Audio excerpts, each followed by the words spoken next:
Hi hello வணக்கம். எல்லோரும் எப்படி இருக்கிறீங்க? நாங்கள் ரொம்ப நல்லா இருக்கிறோம். மெண்டிகோ குட்டு கூட ரொம்ப நல்லா இருக்கிறாங்க. இன்றைக்கி கிருஷ்ண ஜெயந்தி, ஜன்மாஷ்டமி, கிருஷ்ணர் பிறந்த நாள் என்ன வேணாலும் சொல்லிக்கலாம். ரொம்ப அழகான ஒரு நாள் இன்றைக்கி. அண்ட் இந்த தடவை கிருஷ்ண ஜெயந்தி வந்துட்டு வீக்கெண்டில் கூட வந்திருக்குது. அதனால் நம்ம அறக்க பறக்க வேலை செய்யாமல் ரொம்ப பொறுமையாக நீட்டாக பண்ணலாம். ஸோ நான் இன்றைக்கி காலையில் எழுந்திரிச்சோடனே ஃபஸ்ட்டு கோலம் போடுறது. ஆனால் பார்த்தா அந்த ஒயிட் கலர் கோலப்பொடி இல்லை, கலர் கோலப்பொடி தான் இருந்தது. அம்மா ஸ்டென்சில் அனுப்பி வச்சுருந்தாங்க. ஸோ அந்த ஸ்டென்சில்லையே நான் சின்னதாக ஒரு கோலம் மாதிரி போட்டாச்சு.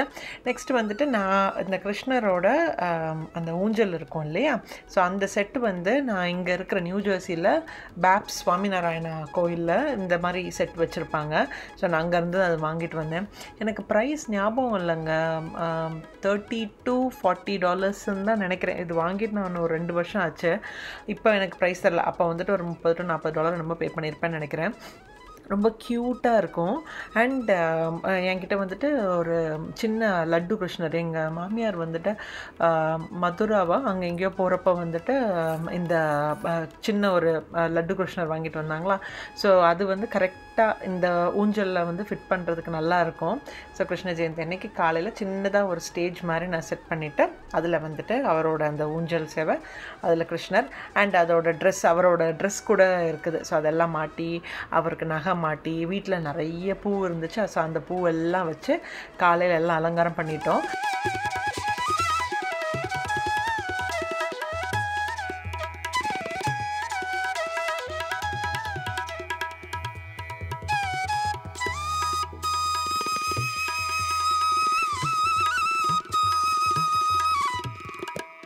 நம்ம கார்டனில் கொஞ்சம் பிளான்ஸ் எல்லாம் பார்த்திங்கன்னா சின்ன சின்ன பாட்ஸில் இருக்குது. அதெல்லாம் இன்னொரு பெரிய பாட்ஸில் மாற்றுறதுக்கு பதிலாக ஸ்ரீதர் இந்த ஃபேப்ரிக் க்ரோ பேக்ஸ் வாங்கியிருக்காரு.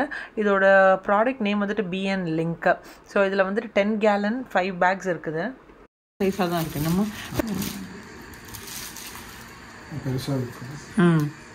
ஆமாம்.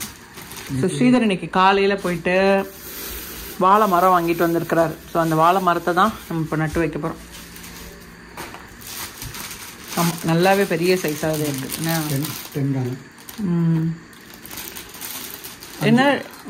5 அண்ணா இருக்குதுண்ணா. 10 gallon 5 அண்ணா. Durable reinforced handles. ஆமாம், foldable and washable. Aeration, superior aeration and drainage. ஓ, அப்போ வாட்டர் வெளியே போகிறதுக்கு அதுக்கெல்லாம் ஒன்றும் இல்லையா? இருக்குதா? ஓ, இந்த துணியா வெளியே போயிருமோ? Super super. இது நம்ம எப்போதும் வாங்குற சாயில் இல்லையா? என்னம்மா இது எடுத்துட்டு வந்து முருங்கை கண்டி போட்ட பாரு. நல்ல சாயில். ஓகே, முருங்கை பாட் நம்ம காட்டல இல்லை இது வரைக்கும். நீங்கள் எல்லாம் சொன்ன உடனே அடுத்த நிமிஷம் ஸ்ரீதர் போயிட்டு பெரிய பாட்டாக வாங்கிட்டு வந்தார். எங்கே இருக்குது?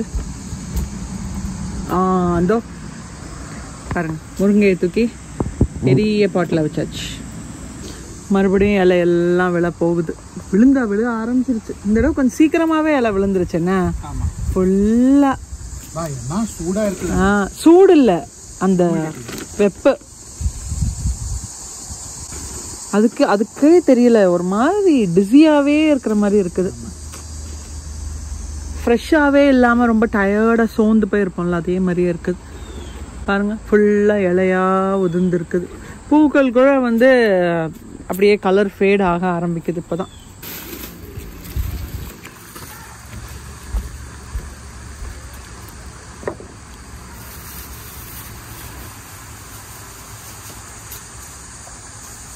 நம்ம ஊர்ல இப்படியா வைப்பாங்கம்மா? ஏதோ பெருசா குழி எல்லாம் தோண்டி அதுல என்னெல்லாமோ போட்டுலாம் வைப்பாங்கல்ல, இல்லையா? எப்படி வைப்பாங்கன்னு நம்ம ஊர்ல கிரவுண்ட்ல டைரக்டா வச்சிருவாங்க. இங்க கிரவுண்ட்ல வைக்க முடியாது. ஆனா கிரவுண்ட்ல நம்ம வச்சா என்ன ஆகும்? இது சர்வைவ் ஆகாதா?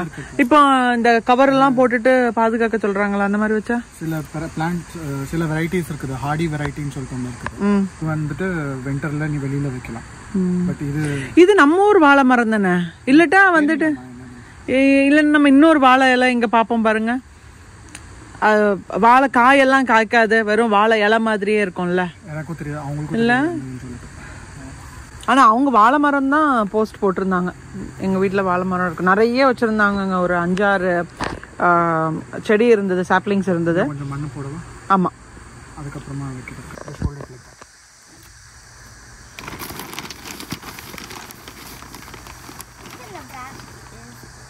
அதில் வர்ற பனானாவில் வர்ற ஃப்ரூட்ஸ் எல்லாம் உனக்கு தான். சரியா? ஏன் பைனாப்பிள்லாம் இப்போதைக்கு வராதுடா. It will take years and years and years. வின்டரில் கூட இதுதான் நல்லது. அப்படியே பேக்கோடைய சைடில் வந்துட்டு அதில் ஹேண்டில் இருக்கிறதுனால எடுத்து தூக்கிட்டு போயிட்டு இங்கே நம்ம பேஸ்மெண்ட்டில் வைக்காமல் மேலேயே வைக்கலாம். என்னம்மா? இல்லை, பேஸ்மெண்ட்டில் வச்சிடலாம். ஒன்றும் செய்யாதா? சூப்பர் ஆயிடுச்சு.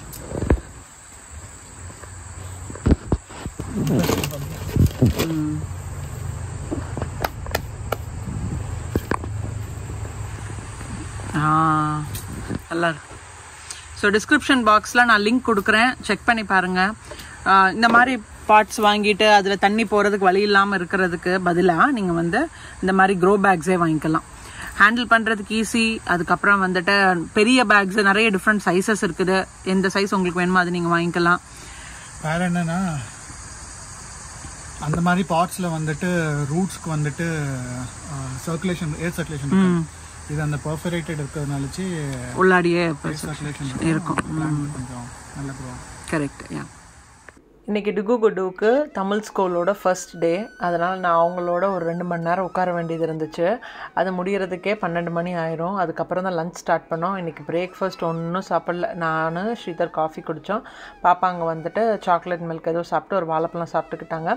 ஸோ இன்றைக்கி லஞ்ச் சிம்பிளானதாங்க. வேலையும் நிறைய இருக்குது. சாம்பார், அதுக்கப்புறம் வந்து முருங்கையில் நம்ம வீட்டில் நிறைய பறித்து வச்சுருக்கோம் இல்லையா? ஸோ அதில் வந்துட்டு முருங்கைக்கீரை கூட்டு தான் நான் இன்றைக்கி பண்ண போகிறேன். அதுக்கு கொஞ்சம் வந்து ஃபஸ்ட்டு முருங்கை இலையை நல்லா வாஷ் பண்ணி எடுத்துக்கிட்டேன். ஏன்னா ஏதாச்சும் பூச்சி, அதுக்கப்புறம் இந்த ஸ்பைடர் வெப்ஸ் அது மாதிரிலாம் இருக்கும். ஸோ அதை நல்லா வாஷ் பண்ணிவிட்டு தண்ணியில் பிழிஞ்சு வச்சு எடுக்கிறேன். எனக்கும் இதை வந்துட்டு ரொம்ப டீட்டெயில்டாலாம் அந்த முருங்கைக்கீரை கரெக்டாக எனக்கு பண்ண தெரியுமான்னு தெரியல. ஆக்சுவலாக இந்த தடவை நான் பண்ணதுக்கப்புறம் திருப்பி எங்கள் அம்மா கிட்டே நான் கேட்டேன் இதில் வேறு என்ன ஆட் பண்ணலான்னு. ஃபஸ்ட்டு நான் ஒரு பேனில் எண்ணெய் ஊற்றி கடுகு, உளுத்தம்பருப்பு, கருவேப்பிலை, வெங்காயம் அதெல்லாம் போட்டு வதக்கிட்டு முருங்கை இலையை வந்து நம்ம போட்டுடணும். முருங்கை இலை வந்து நல்லா வதங்கணுங்க. ஏன்னா ஒரு சில டைம் முருங்கை இலை வதங்கலைன்னா வயிற்றுக்கு பிடிக்காத டிசென்ட்ரி மாதிரியான பிரச்சனையெல்லாம் இருக்கும். ஒரு சில பேருக்கு வயிற்று வலியெல்லாம் வரும். ஸோ மேக் ஷுர் முருங்கை இலை வந்துட்டு நல்லா வதங்கி இருக்கணும். அம்மா என்ன சொன்னாங்கன்னா அதை வந்து மூடி போட்டு கொஞ்சம் தண்ணி தெளிச்சுட்டு மூடி போட்டுட்டு வதக்கிட்டு கொஞ்சம் நேரத்துக்கு அப்புறம் மூடி எடுத்துடணுமா. அதனால் அந்த டைமில் முருங்கை இலை நல்லா வெந்துரும்னாங்க. இப்போ பார்த்தீங்கன்னா கொஞ்சம் நல்லாவே வெந்துருச்சு. இப்போ இதுக்கு தாளிக்கிறதுக்கு நான் என்ன எடுத்திருக்கேன்னா, அரைப்புக்கு என்ன எடுத்திருக்கிறேன்னா, ஒரு மிக்ஸி ஜாரில் தேங்காய், அப்புறம் வந்துட்டு ஜீரகம், மஞ்சத்தூள், மிளகாத்தூள், அதுக்கப்புறம் வந்துட்டு காஷ்மீரி ரெட் சில்லி பவுடர் எடுத்திருக்கிறேன். அப்புறம் தான் நான் ஃபோனில் பேசுகிறப்ப தான் அம்மா எனக்கு என்ன சொன்னாங்கன்னா, 2 சின்ன வெங்காயம் கூட சேர்த்து அரைச்சோன்னா இன்னும் டேஸ்ட் நல்லாயிருக்கும் அப்படின்னாங்க. தேங்காய் நாங்கள் எப்போதுமே கொஞ்சம் ஜாஸ்தியாக தான் எடுப்போம். அதனால் நீங்களும் வந்துட்டு கொஞ்சம் ஜாஸ்தியாக எடுத்துக்கோங்க. அப்போ தான் முருங்கை இலை கூட நல்லாயிருக்கும். இந்த சின்ன வெங்காயம் சேர்த்து எதுக்கு அரைக்க சொல்கிறாங்கன்னா, அந்த சின்ன வெங்காயம், தேங்காய் அதெல்லாம் வந்து அரைக்கிறப்போ முருங்கை இலையோடு சேர்ந்து ஒட்டி இருக்கும். இல்லைனா முருங்கை இலை தனியாக, தேங்காய் தனியாக இருக்கும்னாங்க.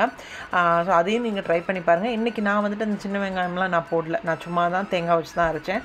ஆனால் நல்லா இருந்துச்சு. அப்புறம் வந்துட்டு வாழைக்காய் வறுவல். இது வாழைக்காவை வந்துட்டு குட்டி குட்டி பீசஸாக கட் பண்ணிவிட்டு கொஞ்சம் பாயில் பண்ணிவிட்டு அதுக்கப்புறம் ஸ்ட்ரெயின் பண்ணி எடுத்ததுக்கப்புறம் நான் வந்து அதில் மஞ்சத்தூள், மிளகாத்தூள், காஷ்மீரி சில்லி பவுடர், கரம் மசாலா, கொஞ்சமாக வந்துட்டு சோள மாவு, அப்புறம் வந்து உப்பு அண்ட் கொஞ்சமாக கோகோனட் ஆயில். டீப் ஃப்ரைலாம் பண்ணல, ஷாலோ ஃப்ரையில் ரோஸ்ட் பண்ணி எடுத்துக்கிட்டேன். அண்ட் பாப்பாங்களுக்கு வந்து ஒருத்திக்கு வெண்டைக்காய் ஃப்ரை பண்ணி கொடுத்தாச்சு. அப்பளம் பண்ணலை, வெண்டைக்காய் ஃப்ரை பண்ணி கொடுத்தோம். டுகுக்கு வந்துட்டு இந்த வாழைக்காவே பிடிக்கும். ஸோ என்னையோட லஞ்ச் அவ்வளோதான். கடகடன்னு லஞ்சை முடிச்சாச்சு. ஏன்னா நம்ம காலையிலையும் சாப்பிடல, பார்த்தீங்களா, ரொம்ப பசியாக கூட இருந்தது எல்லாருக்கும். நான் சாப்பிடல. ஏன்னா நான் சாப்பிட்டேன்னா அடுத்த ஆள் ஒரு வேலை இருக்குது. எனக்கு எப்போதுமே நான் உட்காந்து சாப்பிட்ற டைம் வந்துட்டு ஃப்ரீயாக எந்த ஒரு வேலையும் எதுவும் இல்லாமல் டிவி பார்த்துட்டு என்ஜாய் பண்ணிவிட்டு அந்த ஒரு 10-15 நிமிஷம் நான் சாப்பிட்டாலும் நான் ஃப்ரீயாக சாப்பிடணும். ஹரிபரியில் சாப்பிடக்கூடாது. என்ன வேலை அப்படி இருக்குன்னா, சாமிக்கு அதாச்சும் இன்றைக்கி ஈவினிங் பிரசாதத்துக்கு கிருஷ்ணருக்கு நான் வந்து கொஞ்சம் முறுக்கு பண்ணலான்னு இருந்தேன். குடுடுக்கும் ரொம்ப நாளாக என்கிட்ட முறுக்கு கேட்டுகிட்டே இருந்தாங்க. ஸோ நான் சாப்பிட்டுட்டேன்னு வச்சுக்கோங்களேன், அப்புறம் எனக்கு ரொம்ப டயர்டாயிரும். அது இன்றைக்கி வீக்கெண்டில் அப்படியே கால் நீட்டே உட்காந்துருவேன். ரொம்ப சோம்பேறித்தனமாயிரும். அதுக்கப்புறம் எந்திரிச்சு கூட பண்ண முடியாது. நான் என்ன நினச்சேன்னா, சரி ஓகே, நம்ம வந்து ஃபஸ்ட்டு பாப்பாங்களுக்கு சாப்பாடு கொடுத்தாச்சு. அவங்க ஊட்டி விட்டுட்டு நான் இன்றைக்கி அவங்க சாப்பிட்டாங்க. ஸ்ரீதரும் சாப்பிட்டுட்டாரு. அவங்க சாப்பிட்டு முடித்ததுக்கப்புறம் எல்லோரும் அவங்க டிவி பார்க்குறது அந்த மாதிரி டிஸ்போஸ் ஆகி போயிட்டாங்க. யாரும் டிஸ்டர்பன்ஸ் இல்லை. இந்த டைமில் எனக்கு பிடிச்ச ஆடியோஸ் ஏதாச்சும் இல்லை வீடியோ ஏதாவது பார்த்துட்டு நான் வந்து இன்றைக்கி முறுக்கு தான் பண்ண போகிறேன். நம்ம சேனல்லையே முறுக்கு ரெசிபீஸ் நான் ஷேர் பண்ணியிருக்கிறேன். அதே ரெசிபி தான் இன்றைக்கி ஃபாலோ பண்ணது. வேணுன்னா நான் ஐ பட்டனில் லிங்க் கொடுக்குறேன். ரொம்ப கம்மியான பேட்சில் தாங்க நான் முறுக்கு பண்ணேன். இதுக்கே நான் வந்து முன்னாடியெல்லாம் ஒரு தடவை முறுக்கு சுடுறப்போ எங்கள் அம்மாக்கிட்ட இந்த பக்கம் அந்த பக்கம் எப்போன்னு மறந்து போயிடுவேன். அப்புறம் ஒரு நோட்டில் எழுதி வச்சு தான் அதுதான் ஞாபகம் இருக்கும். இப்போல்லாம் நான் என்ன பண்ணுவேன்னா, நான் என்னோடய பழைய வீடியோவே ப்ளே பண்ணிவிட்டு என்ன மெஷர்மெண்ட்ஸுங்கிறது பார்த்துக்கிடுவேன். ஸோ நான் வந்து கடலை எண்ணெய் தான் யூஸ் பண்ணுவேன் வீட்டு சமையலுக்காக இருக்கட்டும். அதுக்கப்புறம் இந்த மாதிரி பூரி இதெல்லாம் ஃப்ரை பண்ணுறதுக்கு எல்லாத்துக்குமே கடலை எண்ணெய் தான். அண்ட் அதோடையே கொஞ்சம் தேங்காய் எண்ணெய் கூட நான் நிறைய சேர்த்துப்பேன். ஸோ இன்றைக்கி முறுக்கும் கடலை எண்ணெயில் தான் பண்ணோம். எனக்கு வந்துட்டு அன்றைக்கி செம்ம டயர்டுங்க. கை காலெல்லாம் அவ்வளோ வலி. ஏன்னா நான் உட்காரவே இல்லை. காலையில் எந்திரிச்சு ஒரு 8-9 மணிக்கு எந்திரிச்ச டைமில் இருந்துட்டு சாயங்காலம் 7:30 மணி 8 மணி வரைக்கும் நான் வந்துட்டு உட்காரவே இல்லை. கண்டினியூஸாக நான் நின்று வேலை பார்த்துட்டே தான் இருந்தேன். ரொம்ப டயர்டாக இருந்தது. முன்னாடியெல்லாம் எப்படா வீக்கெண்ட்ஸ் வரும், நம்ம ஜாலியாக அந்த 2 நாள் காலையில் சாப்பிட மாட்டோம், ஏதாவது ஸ்கிப் ஆயிரும். அப்புறம் வந்துட்டு மத்தியானம் லஞ்ச் பண்ணோமா, சாப்பிட்டோமா, டிவி பார்த்தோமா, அப்படியே ரிலாக்ஸ்டாக இருந்தோமா அப்படின்னு இருக்கும். ஆனால் இப்போல்லாம் எனக்கு எதுக்குடா வீக்கெண்ட்ஸ் வருதுன்னு இருக்கும். தொடர்ந்தாப்பில் வீக் டேஸ் இருந்தால் கூட நமக்குன்னு ஒரு ஸ்கெடியூல் இருக்கும். காலையில் சீக்கிரம் எந்திக்கணும், ஒர்க் இருக்குது, சமையல் பண்ணணும், பாப்பாங்களை பார்த்துக்கணும், அவங்களுக்கு லஞ்ச் பண்ணணுங்கிறது கரெக்டாக ஆஸ் பர் டைம் வந்துட்டு நம்ம பிளான் பண்ணி நம்ம அந்த ஒர்க்கை பண்ணுவோம். ஆனால் இந்த வீக்கெண்ட்ஸ் வந்துட்டு ரொம்ப டயரிங்காக இருக்கிறனால காலையில் எந்திக்கிறதுக்கும் முடியலை, லேட்டாக எந்திக்கிறோம். காலையில் கொஞ்சம் டைம் விட்டு நம்ம ஸ்கிப் பண்ணி எந்திரிச்சிட்டோம்னு வச்சுக்கோங்களேன். எனக்கு அதான் தோணும். அந்த நாளே வந்துட்டு ஆஸ் பர் பிளான் இல்லாத மாதிரியே தோணும். எல்லாமே ஒரு விஷயங்கள் அடுத்தடுத்து இருக்க விஷயங்கள் எல்லாமே வந்து டிலே ஆகிட்டு தான் இருக்கும். பட் என்ன பண்ணுறது, நம்மளோட லைஃப் அப்படி ஆயிடுச்சு இல்லை. ஏதாச்சும் நமக்குன்னு கிடைக்கிற டைம் நம்ம ரெஸ்ட் எடுத்துக்கணும், வேலையை முடிக்கணும், என்ஜாய் பண்ணணும், அவ்வளோதான். ஸோ நீங்கள் நிறைய பேர் வந்துட்டு பெட்ரூம் டூரு, அதுக்கப்புறம் வந்துட்டு உங்களோட பெட்ரூம் செட்டு, அப்புறம் வந்துட்டு அந்த வேனிட்டி எல்லாம் நீங்கள் வந்து வீடியோ ஷேர் பண்ண சொல்லியிருந்தீங்க. சீக்கிரமாகவே நான் ஷேர் பண்ணுறேன். பட் அன்னைக்கு நம்ம வந்து மாலுக்கு போயிருந்தோம் இல்லையா, நிறைய பொருட்கள் வாங்கினோம். பட் அதில் எனக்கு ரொம்ப ஃபேவரட்டாக ரொம்ப நாள் வாங்கணுமேனு யோசிச்சு வாங்கினதான் இது. இங்கே யூஎஸ்ல இருக்கிறவங்க அமேசானில், டார்கெட், கோல்ஸ், அப்புறம் வந்துட்டு வேஃபேர், அதுலெல்லாம் பார்த்தீங்கன்னா ஒரு ரொம்ப பாப்புலரான பிராண்டு. இது தெரியாதவங்க யாருமே இருக்க மாட்டாங்க. எஸ்பெஷலி கம்ஃபர்டர்ஸ், இந்த மாதிரி பெட்டிங் செட்ஸ் எல்லாம் வாங்கணும்னா. ஸோ இந்த கம்ஃபர்டர் எங்க இருந்து வாங்கினேன்னா மேடிசன் பார்க், அங்க இருந்து தான் நான் வாங்கினது. One of the best choices. நீங்க வந்து பெட்டிங் செட் நீங்க வாங்கணும்னாலே நல்ல லோ பிரைஸ், அமேசிங் குவாலிட்டினா டெஃபினட்டா நீங்க வந்து இந்த பிராண்ட் செக் பண்ணி பாருங்க. வெப்சைட்ல மேடிசன் பார்க்னே நீங்க செக் பண்ணி பார்க்கலாம். இல்லைன்னா அமேசான்ல உங்களுக்கு வந்துட்டு இதுல அப்பப்போ நிறைய ஆஃபர்ஸ், டீல்ஸ், அமேசான் டீல்ஸ் எல்லாம் வரும் பாருங்க. டெஃபினட்டா இந்த மேடிசன் பார்க்ல இருந்துட்டு எப்படினாலும் உங்களுக்கு டீல்ஸ் வரும். நீங்க வந்துட்டு எப்போதுமே செக் பண்ணி பாருங்க. ஸோ இன்னைக்கு நம்ம வீட்டுல வந்துட்டு 2 கிங் சைஸ் பெட் இருக்குது அண்ட் ஒரு குவீன் சைஸ் பெட் இருக்குது. பட் நமக்கு கிங் சைஸ் பெட்டுக்கு தான் எப்போதுமே அந்த கலர் காம்பினேஷன்ல, டிசைன்ல கம்ஃபர்டர் செட்ஸ், இந்த பெட் செட்டே கிடைக்கிறது கஷ்டம். பட் அன்னைக்கு மாலுக்கு போனப்போ எனக்கு இந்த டைப் ஆஃப் கம்ஃபர்டர் செட் வந்துட்டு எனக்கு பிடிச்சிருந்துச்சு. அதுல இருக்க டிசைனா இருக்கட்டும், first of all product, Madison park அப்படிங்கிற ப்ராடக்ட்டுக்காக அண்ட் உள்ள இருக்கிற டிசைனுக்காக வந்துட்டு இது நான் வாங்கினேன். ஸோ இதுல என்னென்ன இருக்குது நான் காட்டுறேன், ஓகேவா? ஸோ இது வந்து ஒரு 8 or 9 பீஸ் செட்டுன்னு நினைக்கிறேன். ஒரு கம்ஃபர்டர் இருக்கும், அதுக்கப்புறம் 3 size of different sizes of pillows இருக்கும்.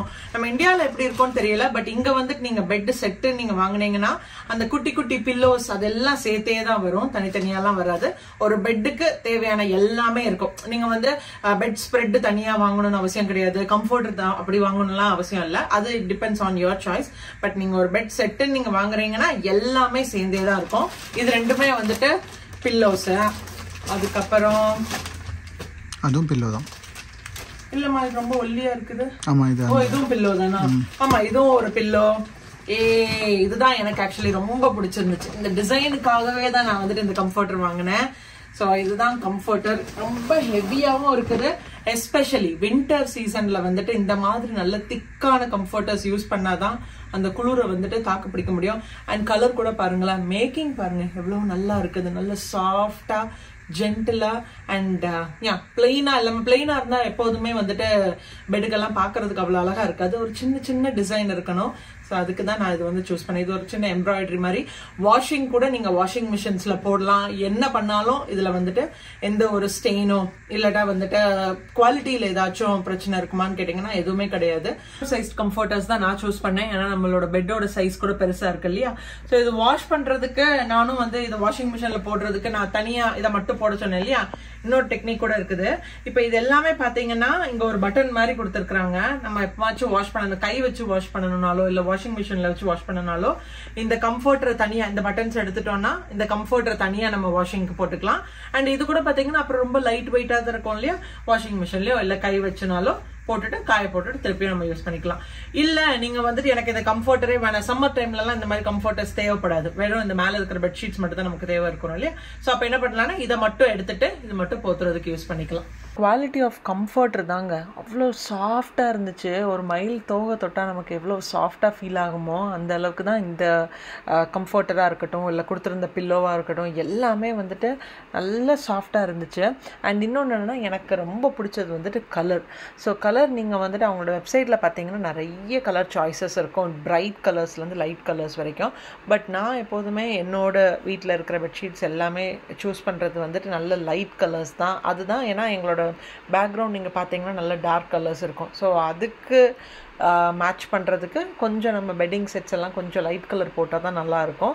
டிஸ்கிரிப்ஷன் பாக்ஸில் உங்களுக்கு வேணால் நான் இந்த லிங்க் கொடுக்குறேன், நீங்கள் செக் பண்ணி பாருங்கள்.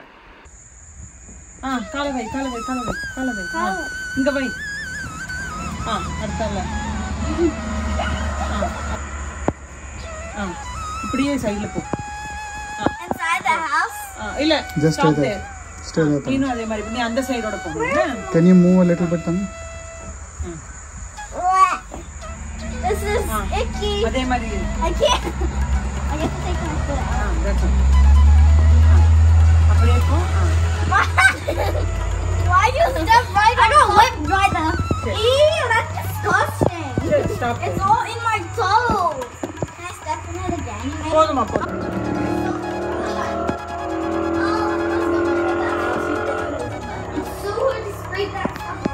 I know, it's in my clothes. She's drawing feet. Oh, look at the...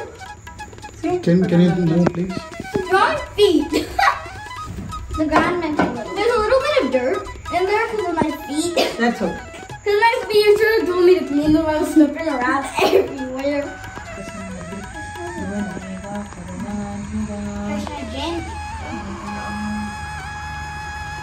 சொல்லுமா. Hare Rama Hare Rama, Hare Krishna Hare Krishna, Krishna Krishna Hare Hare Krishna Krishna, Hare Hare, Hare Rama Hare Rama, Hare Krishna Hare Krishna, Krishna Krishna Krishna Krishna, Hare Hare Hare Hare. சொல்லிட்டே இருக்கணும்.